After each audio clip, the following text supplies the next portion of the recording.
My colleague sent me a video of my boss calling me that guy who still thinks he's important, right after I left the room at a celebration I helped organize. He thinks being loyal means being useful. Someone laughed with a mouth of cake. The next day, I walked back into that office like always, but 28 days later. My name is Russell Gaines.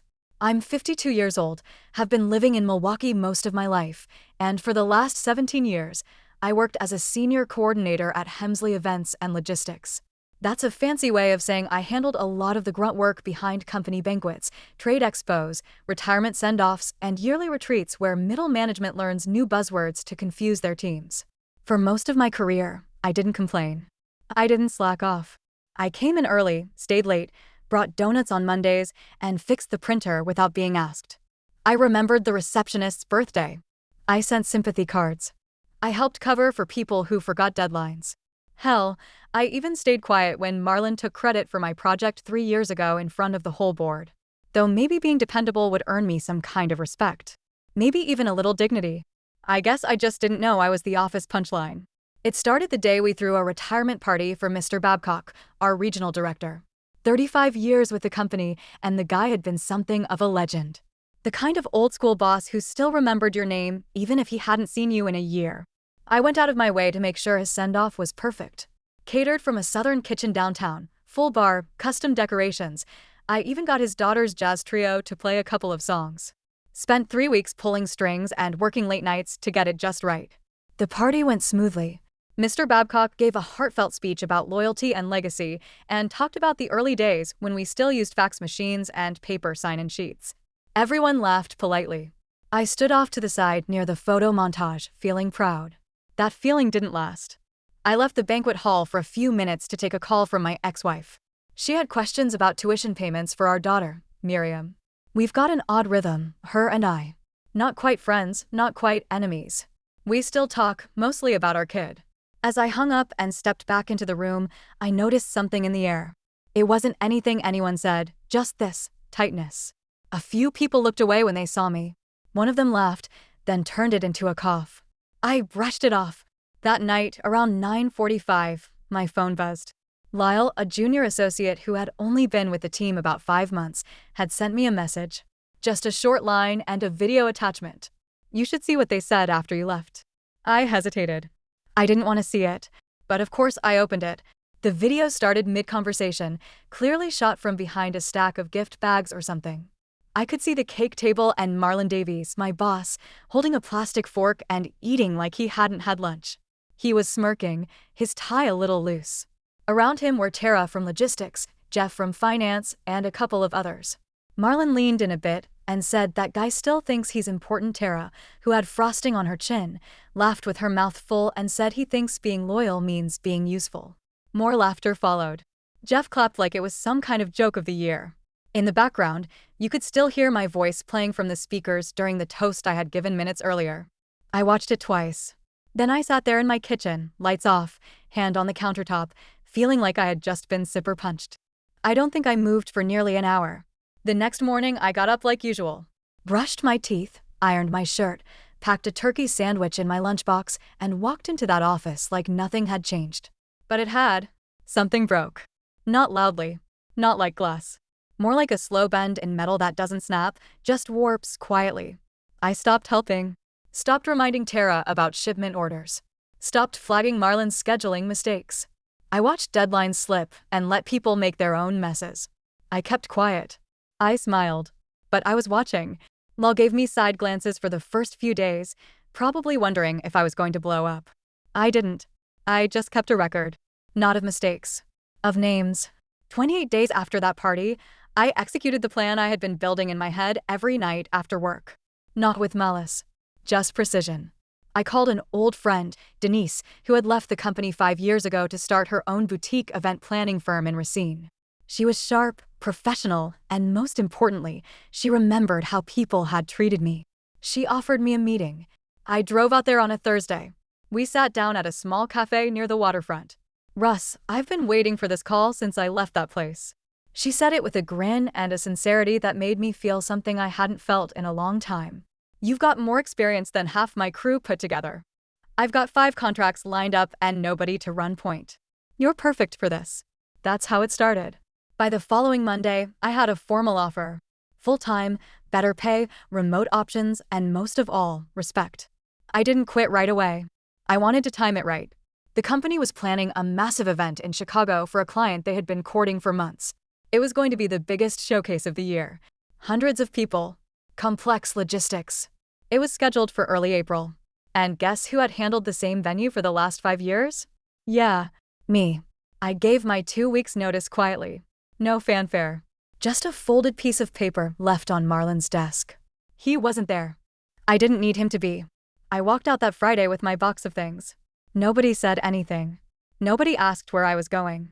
That Monday, I was already in Racine, working on a new set of contracts.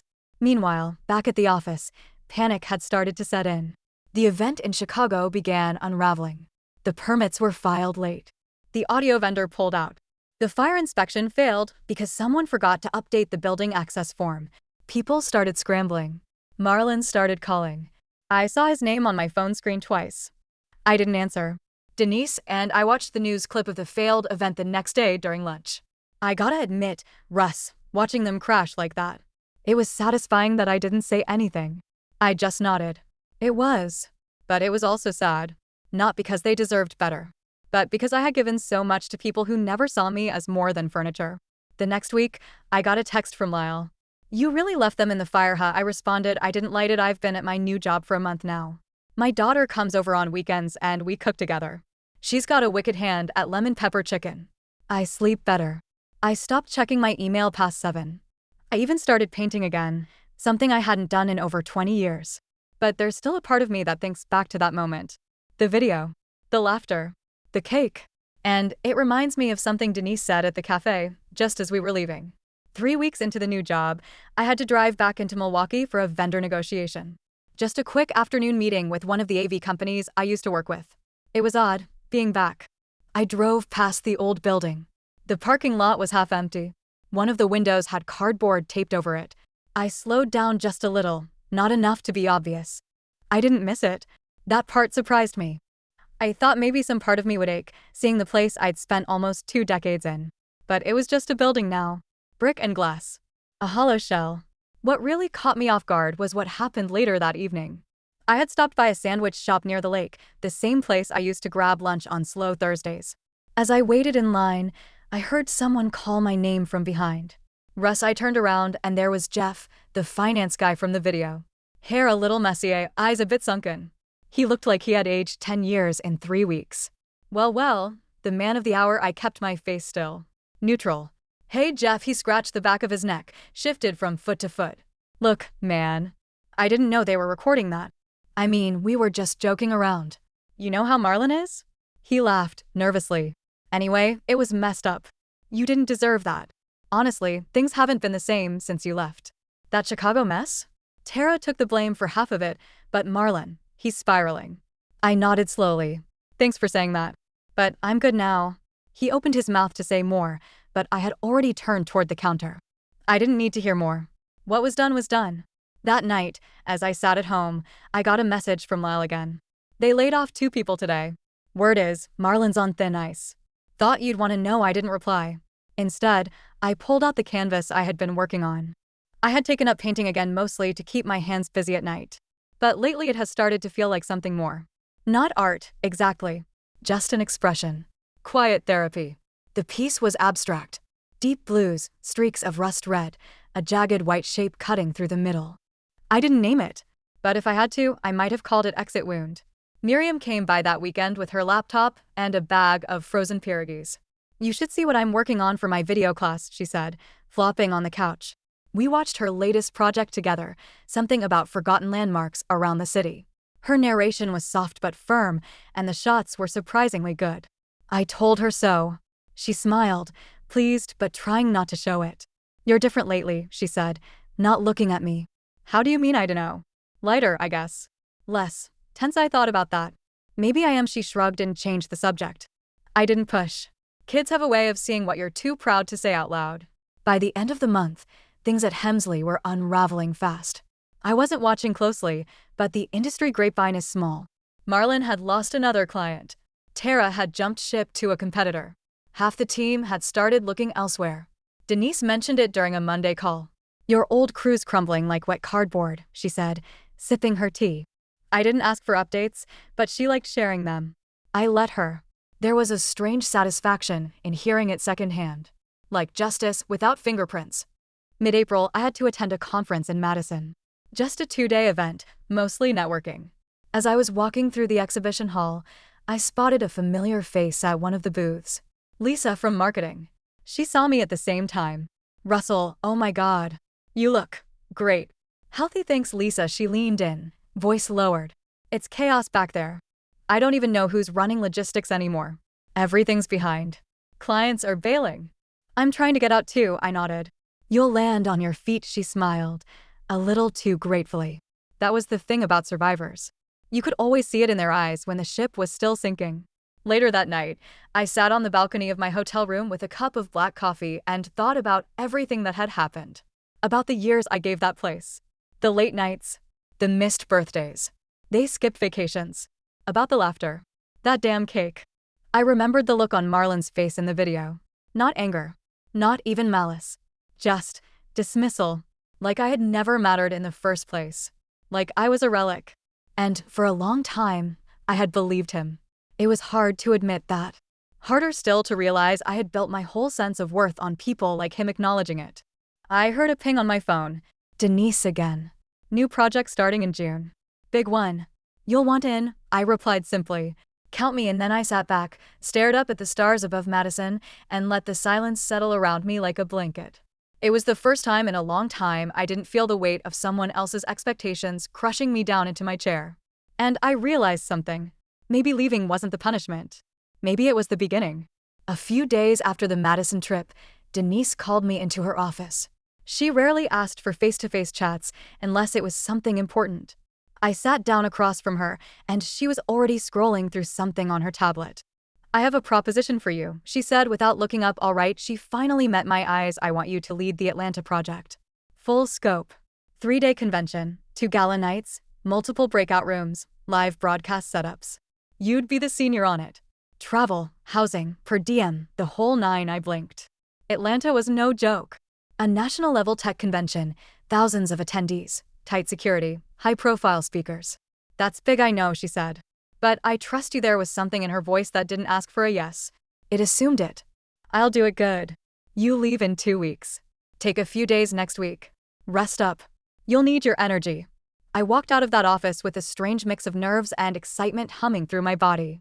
It felt like the first time I had been trusted with something that wasn't just about cleaning up after someone else. When I told Miriam over dinner, she grinned wide. Look at you. Fancy. Are you gonna wear one of those wireless earpieces and yell about Q times? Probably. You'll savage it, Dad. Seriously, she was already pulling up flight options and hotel reviews before I finished my mashed potatoes. It felt good, watching her take pride in something I was doing. I didn't realize how badly I had missed that kind of validation. The next week was a blur of prep work. Meetings with venue coordinators, vendor calls, timeline mapping, team assignments. I loved it. The rhythm of things falling into place, people doing their jobs, no politics, no games. Then the unexpected happened. Lyle messaged me again. Heard about Atlanta. Congrats. Also, guess who got canned last Friday? I didn't respond right away. I just stared at the message. I didn't need to ask who he meant. Next message came in. Yep. Marlon. Cleaned out his desk after hours. No one said a word. It hit me in a strange way. Not triumph. Not even closure. Just this dull echo, like hearing a door close at the end of a long hallway. I typed slowly. Took them long enough. You were right to leave, Lal replied. We're all trying now. Should have followed you out. I set the phone down. Stared at the ceiling for a long moment. For so long, I had imagined a dramatic fall for him. Some kind of cinematic justice. But this was real life. In real life, endings are quiet. People just disappear. That weekend, I drove out to Door County. Rented a small cabin near the water. Brought my paints, a stack of old paperbacks, and nothing else. No email. No laptop. Just space. The mornings were misty and cool. I took long walks down near the shore, boots crunching over rocks, gulls crying somewhere overhead. I painted without thinking. Loose strokes, color blocks, no subject. One morning, while sipping bad coffee from a chipped mug, I thought about something I hadn't let myself face yet. It wasn't just about work. It wasn't just about Marlon or the video or the way they laughed behind my back. That was just the surface. Underneath all of it was the way I had built my life around being needed. Around proving my value through action. Fixing things. Filling gaps. Making myself indispensable. I had confused usefulness with identity. When they left, it wasn't just betrayal. It was proof that my whole strategy had failed. I had given too much of myself to people who didn't care enough to look me in the eye. I looked out over the water and whispered something to no one. Not anymore. When I got back, I started packing for Atlanta. I had 3 full days before the flight, but I wanted to be ready. Miriam popped by with a small good luck gift. A travel-sized espresso maker and a note that said try not to get caffeine poisoning. She hugged me at the door, tighter than usual. This is a big deal, Dad. You're gonna be amazing. I'll call every night. She rolled her eyes, but smiled. You better. The day of the flight, as I sat at the gate, I glanced around at the other travelers. Business types, young professionals, families heading out for vacation. No one knew who I was. No one cared. And that, strangely, was the best part. I pulled out my tablet and started reviewing the Atlanta layouts again. The speaker roster was packed. The logistics complex. But I felt ready. The flight to Atlanta was smooth. I spent most of it reviewing vendor checklists and scanning site plans. The hotel we were using for the event was massive, one of those downtown glass towers with 3 different ballrooms, 4 restaurants, and a lobby that looked like a museum. I checked in late that evening, and the front desk clerk handed me a welcome packet with a gold foil seal that read executive level. That was new. I wasn't used to being treated like someone who mattered. The next morning started early. By 7, I was already pacing the main floor with a headset on, calling out directions, confirming stage dimensions, adjusting lighting grids. The AV crew from Houston was sharp, thank God. We had only 2 days to build out the entire event from scratch. I didn't miss the old crew once. Not even for a second. At noon, I stepped out onto the rooftop garden to catch my breath. The air was heavy, humid, and smelled faintly of blooming magnolia. My phone buzzed in my pocket. I almost ignored it, but the screen lit up with an unfamiliar number. I answered with a simple hello. Russell Gaines, that voice. I felt my spine stiffen before I could stop myself. It was Marlon. How did you get this number from HR? They still have your file. Hope that is all right. What do you want? Look, I know I am probably the last person you want to hear from, but I figured after everything that happened, well, I owe you a conversation. I hesitated. The part of me that would have jumped to fix things had gone quiet. But the curiosity still lingered. Say what you need to say, he sighed. I got fired. Obviously. You probably know that already. It was messy. Nobody defended me. Not even Jeff. Tara stopped talking to me after Chicago. I said nothing. I guess I underestimated you, Russell. For years I just assumed you were safe. Reliable. I didn't think of you as a threat. I'm not. He laughed bitterly. No. But you were the glue. When you left, everything came apart. I see that now, and what do you want from me? I don't know. Maybe just to say I was wrong. I didn't reply. Not because I didn't have something to say, but because I didn't think he was ready to hear it. He continued, you found something better. Good for you. That place never deserved you. I hope you know that I hung up without saying goodbye. Not out of malice, but because there was nothing more to say. Apologies don't fix years of being small in someone else's eyes. Back inside, the event came together in a blur of logistics, coordination, and constant movement. On the second night, just before the gala began, Denise called. You're pulling it off, she said. I got 3 separate compliments about the layout and the catering. Even the keynote speaker said she's never had such a smooth rehearsal. Thanks. Feels good to be back in rhythm. You're doing more than that. You're setting a new bar. I could hear pride in her voice and something like relief. Like she'd taken a chance and it paid off. When the gala started, I stayed in the wings.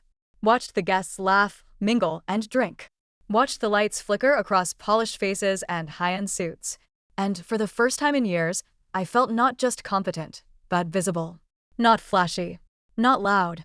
Just recognized. After the last speech, I walked out onto the balcony. Atlanta lights stretched out in every direction. A soft jazz tune floated up from inside. My shoulders ached, my feet were tired, and I had 3 emails waiting. But I didn't care. A staffer stepped out to find me. Young guy, probably fresh out of college, nervous, but excited. Mr. Gaines, we were wondering, would you be open to leading our Seattle expansion later this year? I looked at him for a moment. Let's talk Monday. He nodded and disappeared back inside. I stood there a little longer, letting the wind move around me. The past still whispered sometimes. Laughter over cake. Words said behind doors. Years of being helpful, loyal, useful.